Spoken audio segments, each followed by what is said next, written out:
Hi there, YouTube. It is I, the one, the only, Nadia Exotica. A couple things before I start. This is a story time. But first and foremost, I just want to say thank you again. Like, I can't stress enough how grateful I am that my subscriber count is ridiculous. Like, it just keeps going up and up and up, and I'm fucking so thankful. Like, thank you so much, newcomers. Welcome. Those who've been sticking with me, thank you so much. I really hope you're enjoying. I plan on there's just so much. There's so much more to come. The other thing is, I had a little discrepancy today, which has never happened, but it made me like kind of I just went on this kind of like tangent, I guess, to a family member, but also like I have come to the conclusion that I need to do a video about it. I never really have, I try to, like, with my customer service skills and then the adult shit, like, I try to mesh the two together really well, to the point where I never have like people wanting refunds. No one's ever wanted a refund on a show. No one's ever done anything like slimy or sneaky in terms of like Cash App and all that P2P stuff. Satisfied customers across the board. However, on my hotline site, it wasn't that this person didn't like the service. The call cut out like a minute and 30 seconds before it was supposed to end, and they contacted the site, and the site, it's not really the person's fault, it's the site's fault. And essentially they gave back his money in full and took it all from my fucking account, which I'm trying so hard not to focus on because it really wasn't that much money, and honestly, like, it's no big deal. It's really no big deal in the grand scheme. Like, it's not affecting me, but like, it just bothers me that they didn't take the difference out and like calculate it. Anyways, it made me snowball, and I came to the conclusion I'm gonna make a video about stuff like that. So yeah, so that was fucking annoying. So this video is about the very last run-in I had with cops. Actually, they weren't even cops, they were sheriffs, like county sheriffs. And why, after this instance, I decided to get my life together and never be involved in anything like that ever the fuck again. And I'm happy that I have a better head on my shoulders and don't want anything to do with the streets. So I must have been about 18 going on 19. Because I remember I didn't have my license just yet, and it was right before my 19th birthday that I got my license and my first car. And I remember working at my family's restaurant that is no longer in business, and one of my cousins, who I love her so much despite everything that like she's battled, you know, without putting too much business out there, she's been in and out of the system. She's much older than me. She's been in the streets for forever. She was at the time on felony probation, so that's going to be important because of what happens later. She was fresh out, and for whatever reason she just always escaped the system, like one way or the other. Like, she always either gets a reduced sentence or a deal made out. Like, there's so much, it's so much. But we had always gotten along so well, you know, and I fucking love her so much, and we fucking cracked the funniest jokes together. Like, we vibe so well. She's a Taurus, I'm a Sag, and I feel like that's one of the signs that just mesh. Like, we're just like partners in crime, you know. For better or for worse, and in this instance, for worse. So I remember her being fresh out of jail. She had a car that allegedly, well, I'll get to it, but like, she had a running car, for the most part it ran. And I remember her having hella, by the way, I'm not proud of any of what happened or transpired, I'm just sharing what happened. But I remember her having a trunk full of fucking antiques that she'd boosted from people's garages. And that's irrelevant, but anyway, she had a working car. And one day I was working at the place I was working at, and I remember working hella early shifts. So I went in super early and got done super early, like right before the afternoon. And she'd come in and she was saying she needed to go cities away to visit her man who was in like a program. And she didn't want to take the bus because she had a working vehicle, even though she didn't have a fucking license at all. And I remember her saying like, you know, you can drive. I didn't have my license. I had a permit. Okay, so you're only allowed to drive in the car with someone who has a license. I don't even think she had a provisional license. I'm almost certain she did not. And I remember running it by my mom because she was there. She had just started her shift, and oh God, my mom was so, just like me, like some really sharp intuition. But I remember saying like, I'm gonna hit this one city with my cousin, and you know, we're just gonna go there and come back. It should be fine. And she was like, are you sure you want to do that? She didn't stop me because of course I was an adult. I didn't live under her roof, so there was no like repercussions. She just was like, are you sure you want to do that? Okay, fine, you know. And against her better judgment, against her judgment and intuition, I still did. And so I remember it being like such a mission. Like I was like hyped. I'm like, okay, cool. We get to go to this one city and like, you know, just be out for the day. And going down there was fine. Like there was nothing wrong going down there. It was all good until we got to the guy's, her boyfriend's program. For whatever reason, my cousin couldn't see him that day. I don't remember exactly why. I just remember her being hella pissed off, and like we pretty much drove down there for nothing. And so we got turned away at the door and had to leave. So on the way back home, which by the way, this fucking hoopty ass car broke down in the middle of like an on-ramp to the freeway. And I freaked the fuck out because hello, I'm driving, and like she had to like fix it. It was such a thing. I was freaked out, but the car started back up like quick, and then we hit the road. We're headed back home when she got a call from this girl who was her friend that apparently got out of jail before her. Like she'd been out and she was up closer towards our home at this casino with some guy, like some random guy. And she had said like, can you come get me, give me a ride back to where we were at? And, you know, I have a place to stay over there. I just need a ride. And she'd been staying with this guy. This guy had been giving her money to gamble. Like, why not, right? Like, fuck, free money. And we'd gotten there. And what was so weird was I was so perplexed that I was even allowed in the casino to begin with because I was 18. Like, they didn't card me.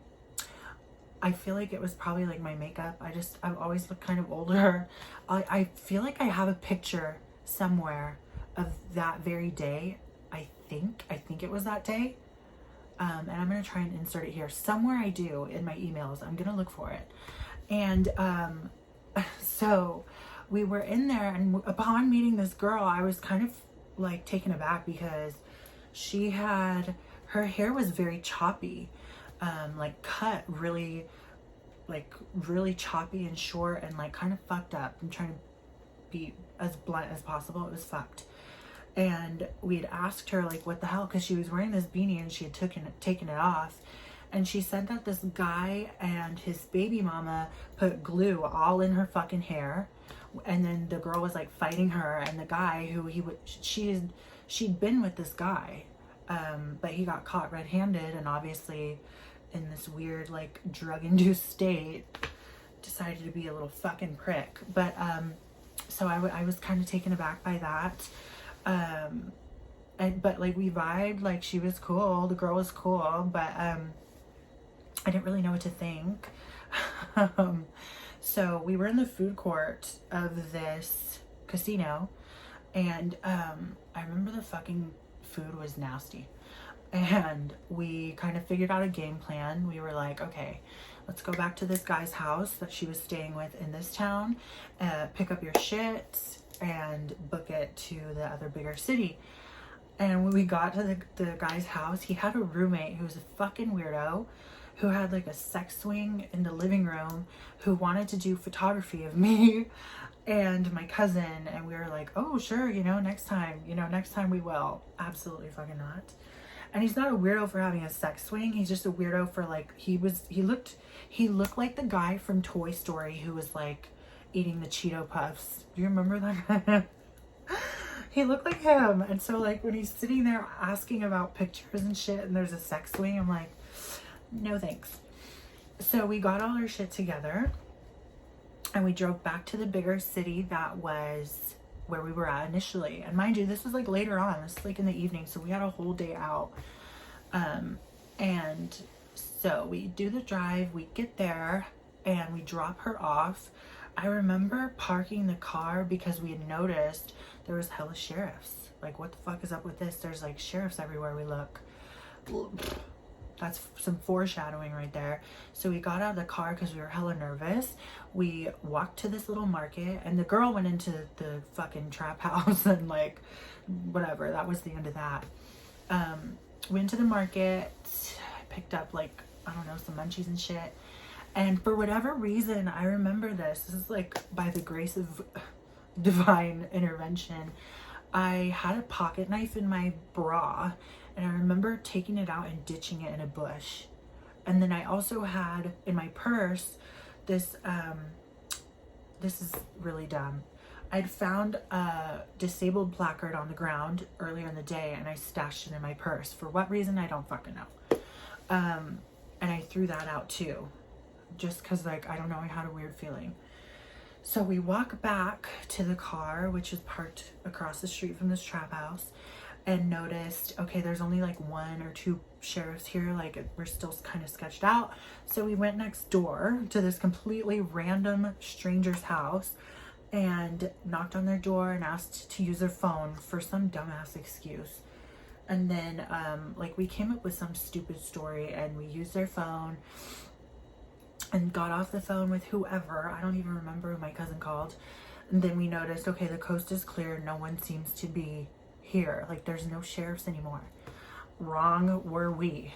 We go back into this fucking gray and black Impala. I remember I start the car and leave and then we get lit up like fucking police lights in the back. I just noticed like, oh shit, man.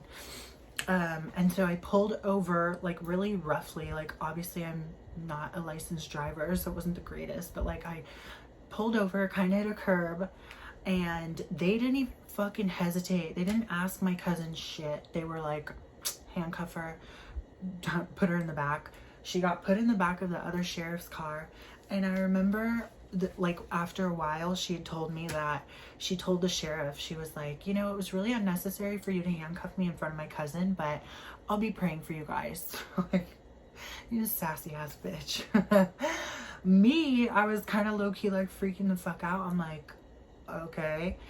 They sat me on the so technically I didn't get arrested, okay, sorry for the clickbait. I got detained. They sat my ass on the fucking sidewalk, took my thumbprint. At first it wasn't going through. I remember them being kind of like, what the hell, like it's not even reading. And they did it again. Nothing came up, thank God. Obviously my record was clean. To this day my record is still clean, thankful for that. But I remember them questioning me, and the one thing you never want to hear a sheriff say ever is, you look really familiar. I fucking shouldn't look familiar. Hello. What the fuck? I should not look familiar. Are you kidding me? I said, I don't know why I would. He goes, are you from around here? And I said, no. And I said, I went to school around here. I went to school like down the street, and he said, oh, maybe that's it. I'm like, okay. And they were just asking me hella questions, searching the car. There was what they referred to as burglary tools in the back. And I mean, when you're on probation, especially felony probation, they're going to get you for anything and everything. There was also pill bottles, like prescription pill bottles that were my cousin's that were not properly labeled. And when you're on probation, I think just probation in general, let alone felony probation, they're supposed to be labeled correctly. There was also stolen tags on the car. It was uninsured, and of course I only had a permit and she didn't even have a license. I don't think she had a provisional license. She had like hella counts against her for DUIs and shit, I think. I don't know. So it was a whole mess. And I remember the guy, the young sheriff man who was kind of fucking sexy, he had my purse in his hand and he was pulling out this long strip of condoms in front of everybody and goes, "Ma'am, are you selling yourself?" I'm like, mind you, I was not at this time. Holy shit. Like, no. I had to explain to him that I had just been cheated on by my ex-boyfriend, and that when you go to the clinic, they give you free condoms, and that was why they were in my purse. So embarrassing in front of all the other sheriffs. And mind you, there were a lot of sheriffs here because the house essentially was getting staked out. Turns out this girl had 5 warrants out for her arrest, and one of them including grand theft. Ugh, such a mess. They asked me questions about her. I told the truth and was like, listen, I don't know this girl. I met her today. I don't know. This is my cousin. Like, I'm just here to make sure she stays out of trouble, yada yada. And I remember the guy saying like, okay, I'm gonna let you off with the pass.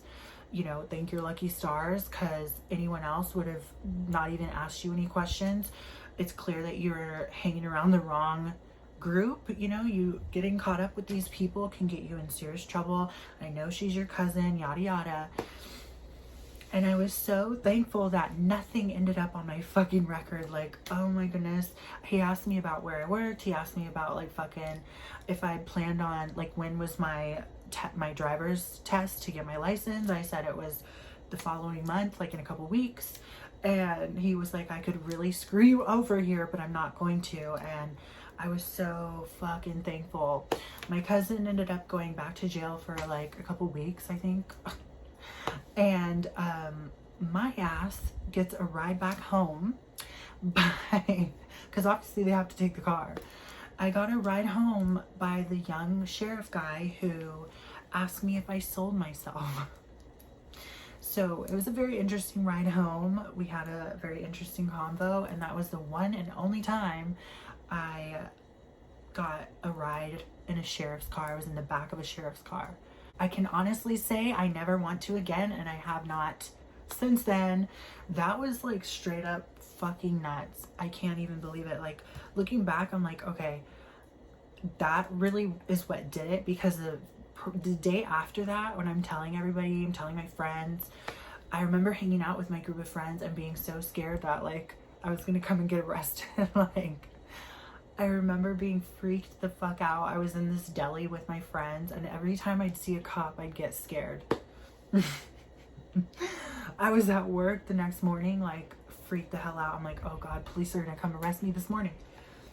And thankfully they fucking did not. And actually my cousin ended up taking the whole fall for all that. I remember her telling me that in court she had said that it was all her fault, and you know, that person had been a really good friend, and you know, so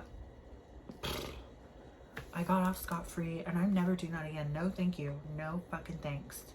So I was a young trans teen getting arrested by these sheriffs, by these county sheriffs, and I know I never want to go to jail because my ass is gonna end up on the wrong side of jail. No thank you. I've actually had a trans homegirl who was arrested and taken to jail, and I mean, she didn't have really anything bad to say about it, but like, no, it's not for me. No thanks. I'm good. So yes,